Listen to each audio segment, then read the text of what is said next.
Segundo Tessalonicenses, capítulo 2, versos 13 a 17.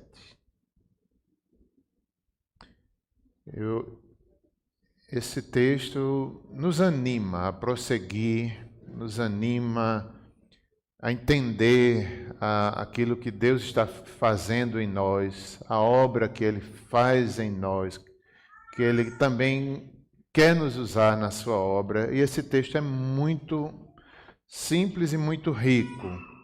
É um texto extremamente rico na teologia da salvação. E porque somos salvos, podemos trabalhar para Ele. Porque somos salvos, temos uma igreja local. Porque conhecemos a graça, podemos passar para os outros também de graça. Leiamos então, é um texto de ações de graças. Entretanto, devemos sempre dar graças a Deus por vós, irmãos amados pelo Senhor, porque Deus os escolheu desde o princípio para a salvação, pela santificação do Espírito e fé na verdade, para o que também vos chamou, mediante o nosso Evangelho, para alcançardes a glória de nosso Senhor Jesus Cristo. Assim, pois, irmãos, permanecei firmes, e guardai as tradições que vos foram ensinadas, seja por palavra, seja por epístola nossa. Ora, nosso Senhor Jesus Cristo mesmo, e Deus, o nosso Pai, que nos amou e nos deu eterna consolação e boa esperança pela graça, consolem o vosso coração e vos confirmem em toda boa obra e boa palavra. Oremos mais uma vez. Senhor, nos anima, nos dá essa consciência de fazer uma nova entrega, servil. Somos servos teus. Faz isso conosco, nos convence pela tua palavra, nos dá o poder, através da tua palavra, Santo Espírito, nós temos poder para prosseguir. O Senhor exortou aquela igreja da Tessalônica e certamente hoje também está aqui mais uma vez nos exortando a permanecermos firmes na obra do Senhor, sabendo que um dia estaremos na glória com Cristo.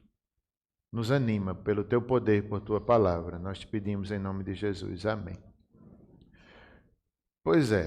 Antes de meditar um pouco no texto, eu quero citar alguns versículos da Bíblia. O primeiro deles, Deuteronômio 15, verso 17, onde fala: então tomarás uma sovela e lhes furarás a orelha, a porta. O teu servo será para sempre, e também assim farás a sua serva. Isso acontecia quando um escravo chegava o seu momento dele se tornar livre, mediante a lei, mas ele não queria abandonar aquele senhor, ele gostava das terras, ele era bem tratado, e ele dizia: eu quero ficar, eu quero ser escravo para sempre. E ele tinha esposa, certamente, tinha filhos, ele queria ficar, tinha a liberdade, mas queria continuar sendo servo, porque o seu senhor era muito bom. Então, isso acontece conosco, quando a gente tem essa consciência, somos servos de Deus. Não só somos servos, somos amigos, somos filhos, mas não podemos esquecer que somos servos também. Ele é maravilhoso, e essa deve ser a atitude nossa. Senhor, fura minhas orelhas.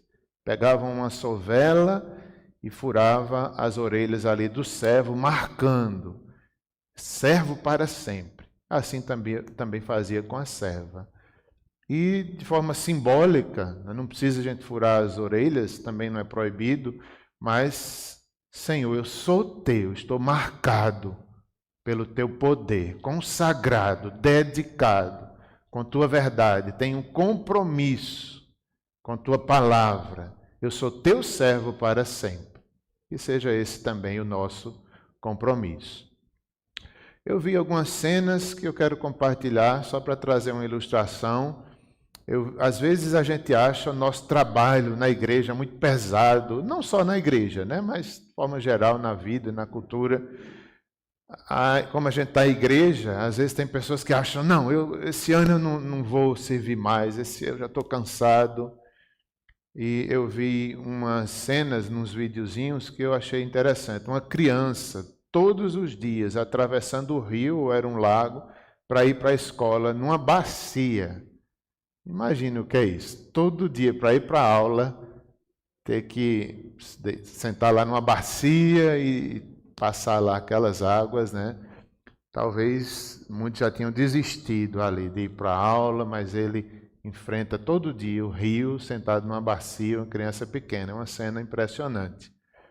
Eu fiquei lembrando de Sara, minha filha, que hoje não está aqui, está na congregação com Simone, mas eu digo, ela vai morar em Manaus, né? Eu fiquei pensando no desafio dela, todo dia para ir para a universidade, vai ter que atravessar o rio. Não precisa não, não precisa não, mas os desafios da vida, né? Se Deus assim permitir. Outra cena que me chamou a atenção, que às vezes a gente acha o nosso trabalho pesado demais, foi um jovem mergulhando no rio e tirando terra.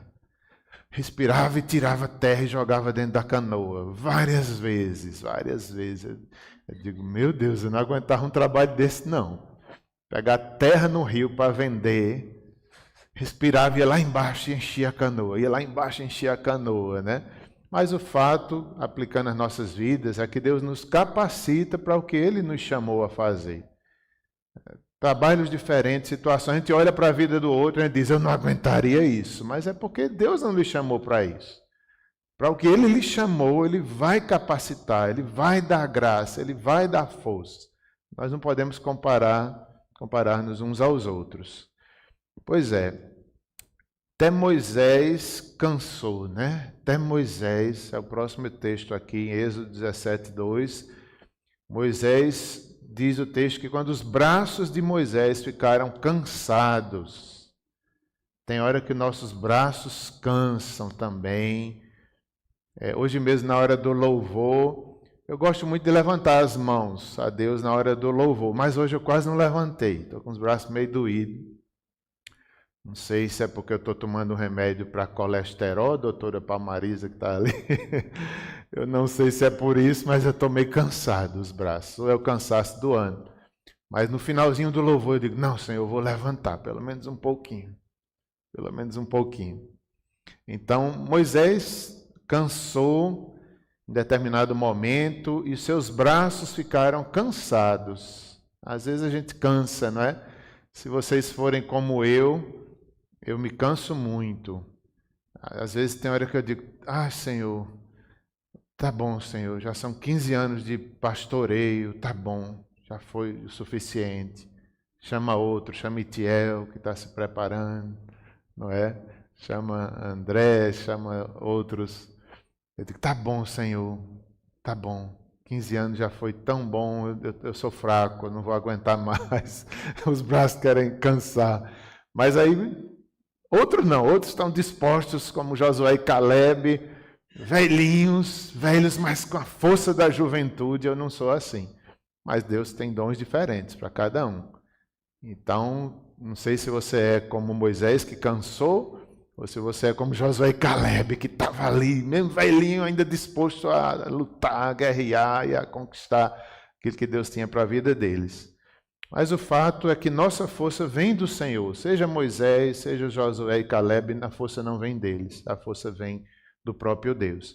E no caso de Moisés, quando seus braços ficaram cansados, Arão e Hur pegaram uma pedra e puseram perto dele, para que Moisés se sentasse.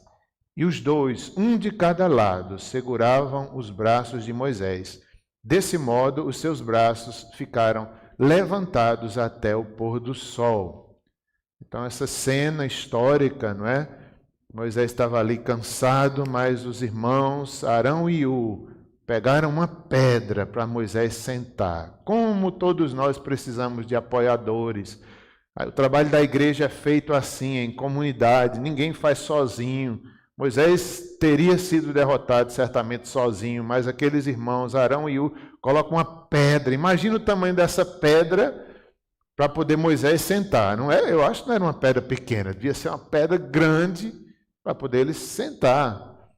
E ele senta e eles ali seguram, um de cada lado, seguravam os braços de Moisés. Desta forma, seus braços permaneceram levantados até o pôr do sol. Ele conseguiu e o povo prevaleceu, a guerra foi ganha. Assim é na nossa vida, assim é no trabalho da igreja. A gente precisa pessoas orando, pessoas colocando seus dons à disposição, tudo isso para a glória de Deus.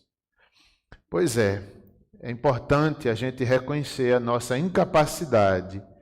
E o texto de Atos 1:8 mostra isso, que é na capacidade, no poder do Senhor, na força que Deus supre, nós obedecemos. E esse é um fato importantíssimo, é na força do Senhor que faremos alguma obra. Voltando ao texto de Tessalonicenses, vamos meditar nele. O texto que foi lido, 2 Tessalonicenses 2, versos 13 a 17. Pois é, um texto de ações de graças.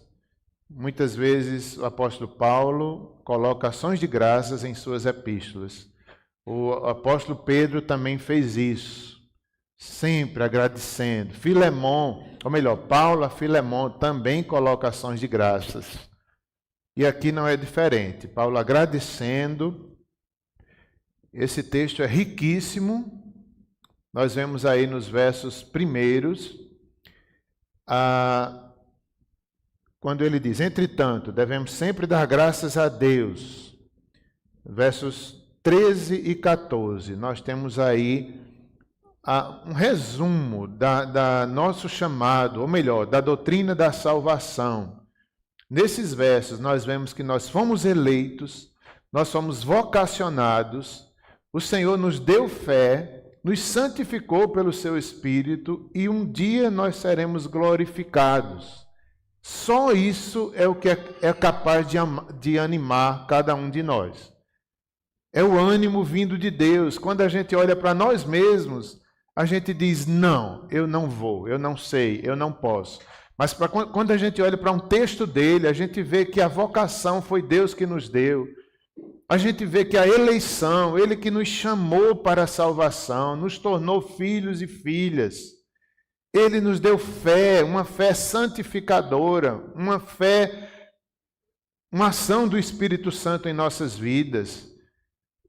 Somos participantes da glória de Cristo, das bênçãos de Cristo, aqui já nessa vida, na eternidade, onde estaremos com Ele para sempre. Só isso nos anima. Não há outra coisa, não há palavra humana, não há incentivo, vamos trabalhar, vamos fazer. Não convence, não convence.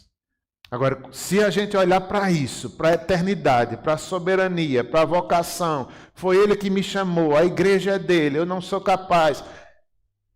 A gente encontra forças, razão e capacidade para servi-lo. Só isso aqui é capaz de convencer cada um de nós. Nesse texto, nós vemos aí Deus Pai, Deus Filho e Deus Espírito Santo, nos capacitando, nos chamando, nos elegendo. Deus Pai é quem escolhe e chama. Como é bom ver isso.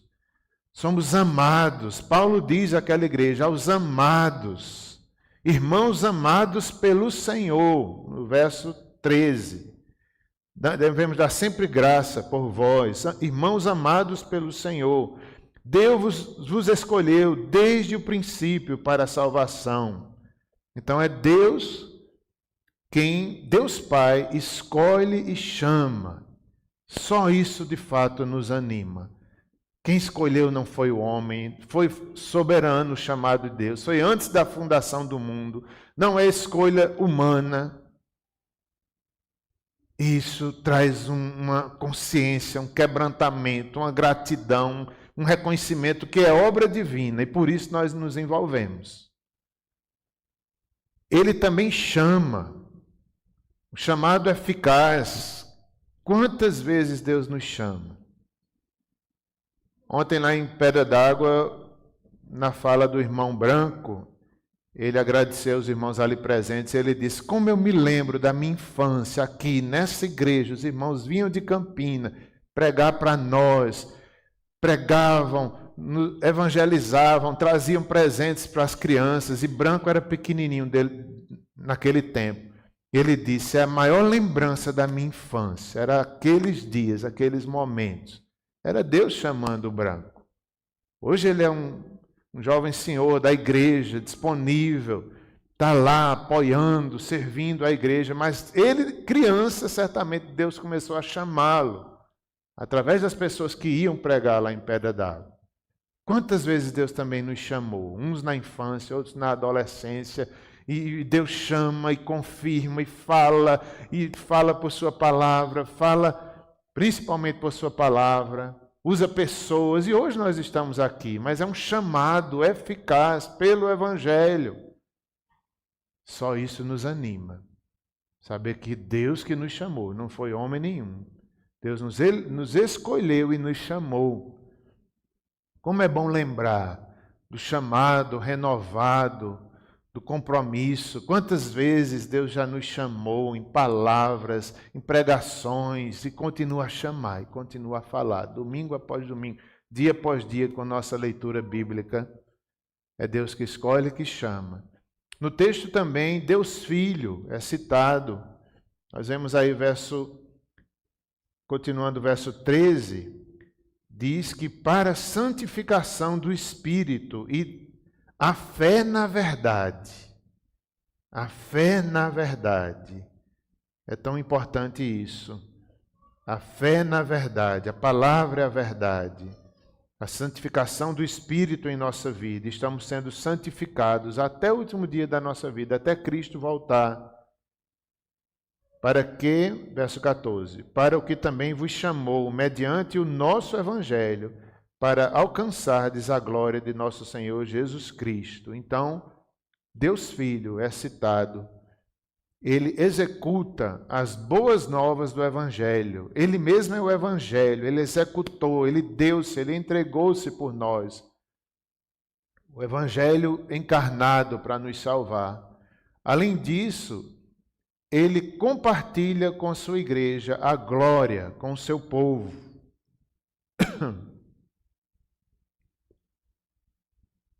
Essa é uma razão maravilhosa de ações de graças também. O Senhor Jesus, ele executou, ele veio, ele é o maior exemplo de trabalho, de serviço. Todo aquele que serve na igreja, já que estamos em igreja, não é? Então, o nosso modelo é ele. Ele serviu de forma perfeita, ele obedeceu, ele trabalhou por nós. Ele trabalha até hoje, intercedendo por nós. Ele domina, ele governa o universo. Esse é o modelo para cada um de nós que serve na igreja. O Filho, ele que executou as boas novas e compartilha a sua glória com seu povo. Nós somos participantes a provar dessa glória. Na salvação, Cristo é nosso, nós somos dele, nós somos santificados. Ele habita em nós, ele está em nosso meio, ele é o nosso cabeça. Isso é muito importante, para que nós não desfaleçamos. A glória de Deus está em nós. Nós somos participantes e seremos mais ainda na sua vinda, no seu reino, onde receberemos a recompensa maior de todo o trabalho, de todo o serviço. A salvação já é grande demais, não precisava recompensa mais não, mas Deus quer nos dar a recompensa pelo trabalho que fizemos com fidelidade. Ainda terá recompensa, ainda terá galardão. Não precisava não, Senhor. Certamente cada um de nós diz isso. A salvação já é demais, Senhor. Mas ainda haverá recompensa para toda boa obra. Deus Espírito Santo também é citado no texto. Deus Espírito Santo, ele é citado porque é ele que transmite a sua graça santificadora.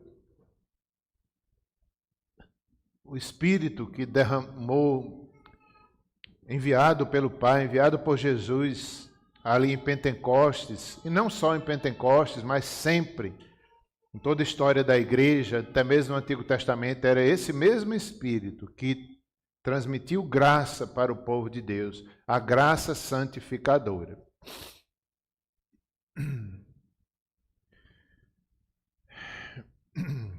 Vamos tirar outras 3 lições ainda desse mesmo texto.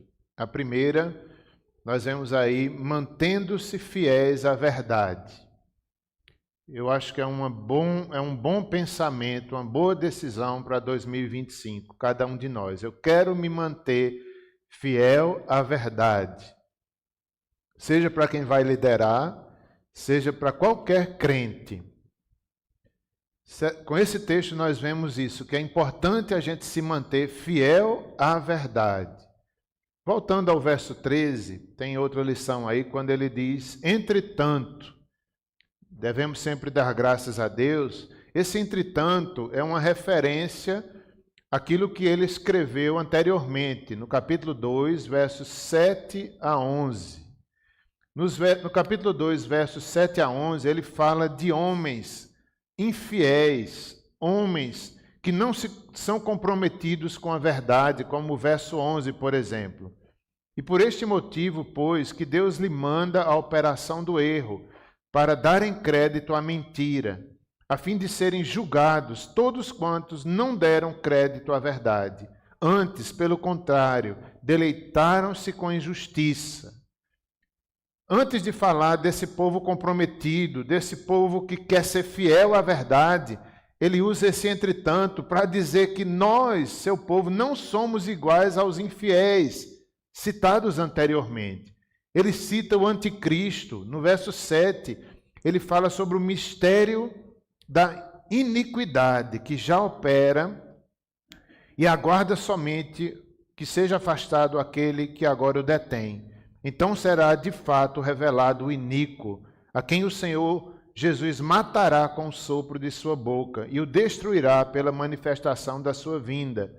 Ora, o aparecimento do iníquo é segundo a eficácia de Satanás, com todo o poder e sinais e prodígios da mentira, e com todo o engano de injustiça, os que perecem, porque não acolheram o amor da verdade para serem salvos.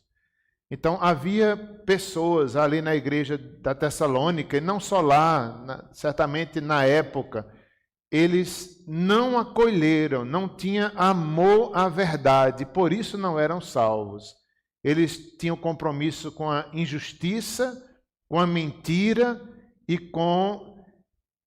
também fala aqui do anticristo que operará com manifestações satânicas, com sinais e prodígios de mentira. Veja que exortação. Quando Paulo diz aqui, entretanto, ele está dizendo, vocês não são iguais a esses, comprometidos com a mentira, com o engano, com o poder falso. Não, eles não acolheram a verdade com amor no seu coração. Não, nós não devemos ser assim. Nós devemos, pelo contrário, ter o compromisso com a verdade.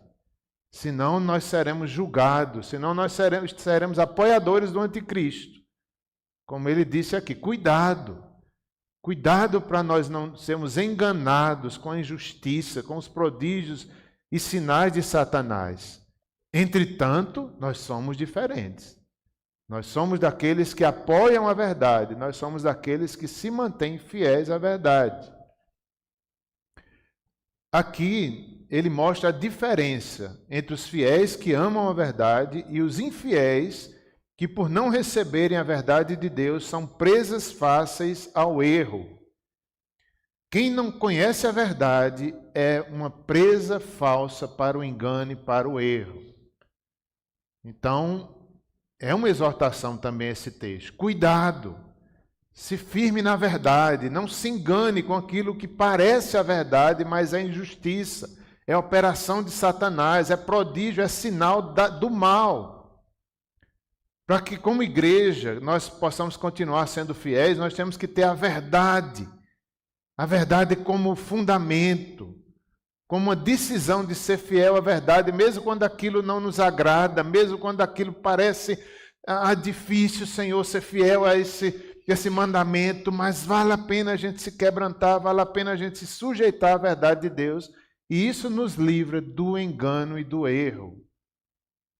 Então, essa é a primeira lição que eu estou aqui destacando do texto, que é mantendo-se fiéis à verdade. Em segundo lugar, permanecei firmes. Tem essa exortação também no texto. Permaneçam firmes, está no verso 15. O verso 15 diz: assim, pois, irmãos, permanecei firmes e guardai as tradições que vos foram ensinadas, seja por palavra, seja por epístola nossa. Então, Paulo está falando para aqueles irmãos que eles deveriam guardar as tradições. No contexto, essas tradições significavam conjunto de ensinos transmitidos pelos apóstolos, também incluindo os profetas do Antigo Testamento. Então, Paulo está dizendo, cuidado, guardem as tradições. Não é no sentido que as tradições, a história da igreja tem maior valor do que as escrituras, não é nesse sentido. Mas tradições aqui significa doutrina, que vos foram ensinadas, como diz aí o verso 15, que acabamos de ler, seja por palavra, seja por epístola nossa. O apóstolo Paulo pregou muito naquelas igrejas, ensinou, passou meses em uma, anos em outra. Muita coisa não foi registrado, mas ele ensinava, ele pregava os ensinos orais de Paulo. Mas Deus não quis preservar, Deus deixou a Bíblia escrita por epístola. Como ele diz aqui, epístola nossa.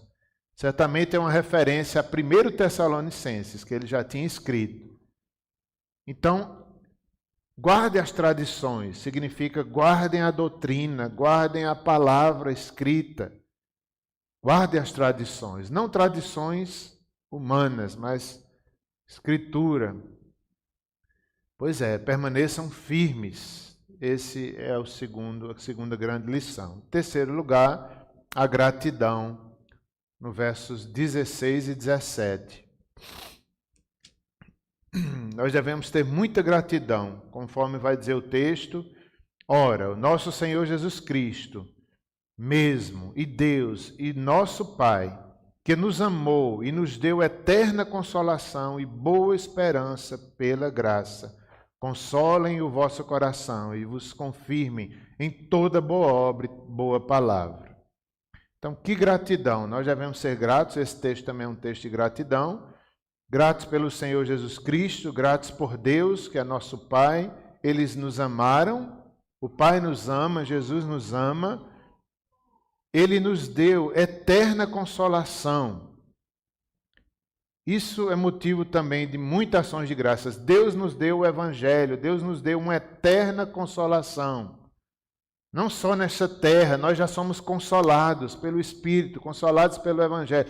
Mas o texto diz que é uma consolação eterna, mesmo depois dessa vida. A consolação do Espírito, a consolação de Deus Pai, a consolação de Deus Pai, a consolação de Jesus Cristo, ela irá conosco para a vida eterna. Ele nos amou, devemos ser gratos também por isso. Deus nos deu uma eterna consolação, nos deu uma boa esperança. Nós temos uma boa esperança. A esperança da cruz, a esperança do Evangelho, a esperança de servir a Cristo por toda a eternidade, a vida eterna. Por isso nós devemos ter o desejo de servi-lo enquanto temos vida aqui. Enquanto estudava isso, eu pensava no desejo que eu sempre tive desde jovem, depois de convertido, de servir a Deus. Eu acho que depois que a gente conhece o Evangelho, a gente tem esse desejo de servir na igreja, de servir onde o Senhor nos chamar.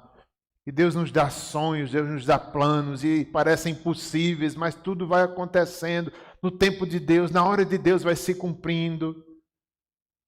Hoje aqui nós temos irmãos em vários momentos da vida cristã. Alguns ainda estão sonhando, ainda estão ouvindo o chamado de Deus agora. Outros já ouviram há muito tempo, já viu Deus realizando, já viu. Qual é o momento que você está? Creia, permaneça firme, obedeça, diga sim novamente. Deus que, verso 17, consolem o vosso coração e vos confirmem toda boa obra e boa palavra. Deus tem uma boa obra a realizar em nós. Ele nos chama. Como é bom servi-lo. Como é bom servi-lo na juventude, no departamento infantil. Tão bonito ver aqui no dia de Natal as crianças participando da cantata, servindo, sendo edificadas, nossos filhos, os jovens, os adolescentes. Você tem vontade de servir a Deus? Para que Ele lhe chamou? Diga sim, vale a pena, é algo eterno, é consolação eterna, é esperança eterna. Isso é tão forte, isso nos dá força a ouvir o chamado de Deus e dizer sim. Porque é algo eterno. É um Deus que nos ama, é um Deus que nos chamou, que nos elegeu, que nos santificou. Se Ele está chamando, como a gente pode dizer não? Como a gente pode dizer não? Então, cada um em sua fase. Deus chama crianças, Deus chama adolescentes, Deus chama jovens, Deus chama idosos, Deus chama casais. Eu não sei. O chamado é soberano e cada um ouve a voz de Deus. Pela palavra a gente ouve e Deus dá clareza e Deus mostra. Para que Deus tem lhe chamado? É para apoiar? Ser como como Arão, que seguraram as mãos de Moisés? Então diga, sim, Senhor, eu quero apoiar, eis-me aqui. O que eu tenho é do Senhor, coloca à disposição para apoiar os outros. Ou será que Deus lhe chama para a frente da batalha? Ai, Senhor, eu tenho medo, eu não quero ir para frente, eu não vou não. Todos nós temos medo. Quem é que quer ir para frente da batalha? Normalmente é quem morre primeiro, né? Quem vai estar na frente da batalha. Eu mesmo não quero não. Ir para frente da batalha, eu não quero. Mas quando eu oro, eu digo, se o Senhor mandar, não é algo, eu vou. Eu não quero não ir para frente de batalha. Não, deixa o presbítero Léo, bota Léo na frente. Mas eu do que não vou. Mas se Deus disse, tu vai, eu digo, ai Senhor, ai de mim, mas na tua força eu vou. E a gente vai. Se Deus quer colocar na frente de batalha, e cada um, a palavra nos fala, né? Eu estou falando aqui de forma geral, mas eu sei que o Espírito Santo está falando a cada um, na sua vida, no seu chamado, no seu dom, no seu momento de vida, no seu momento de maturidade cristã. Essa mesma palavra fala a todos nós. Então, eu sei para que Deus tem me chamado. Tem coisa que eu tenho vontade de dizer, eu mesmo não, Senhor. Sempre eu fui assim. Sempre eu sou resistente, misericórdia de mim. Muitas vezes quando Deus fala, o primeiro momento que Ele fala, eu digo, não, Senhor, eu não. Muitas vezes eu já disse isso a Deus. Quando era jovem, tantas coisas Deus realizou, Deus fez, mas eu primeiro dizia, não dá certo para mim não, Senhor. Mas Ele dizia, tu vai, eu fui, deu certo e valeu a pena, eu me alegrei. Tantas vezes já foi assim. Tantas vezes, não, Senhor, não.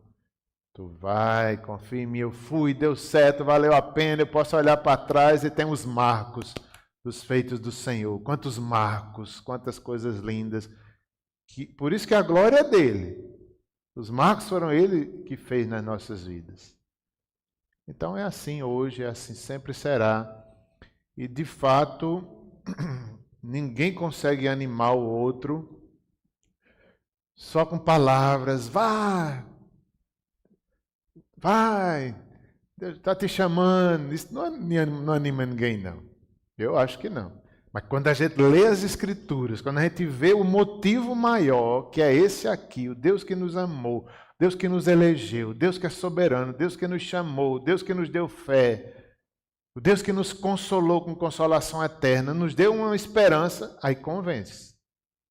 Só isso convence. Outra coisa humana, pode quem quiser falar e mandar, mas não convence. A gente olha assim, está falando porque não é ele. Está falando porque não sabe nem o que está dizendo. Né? Sempre quando é o homem falando, eu mesmo não acredito.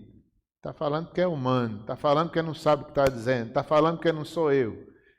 Vem para o meu lugar para tu ver. Né? Quando é o homem falando, não convence. Agora, quando Deus fala pela palavra, aí, eita, aí não tem argumento. Não é? Vamos orar mais uma vez e cada um responda a Deus, né? O que Deus falou com você, a vocação que recebeu, o dom que recebeu. Só vocês sabem, nós sabemos de forma geral, mas há uma individualidade em cada chamado também. Vamos orar, né? Oremos, irmãos. Senhor, só o Teu Espírito nos convence, só a Tua palavra nos dá a razão superior, a verdade maior, que nos deixa sem argumentos. Nós queremos, ó Pai, ter esse compromisso de continuar honrando a verdade de Deus. Amar mais a Tua verdade do que amamos a nós mesmos.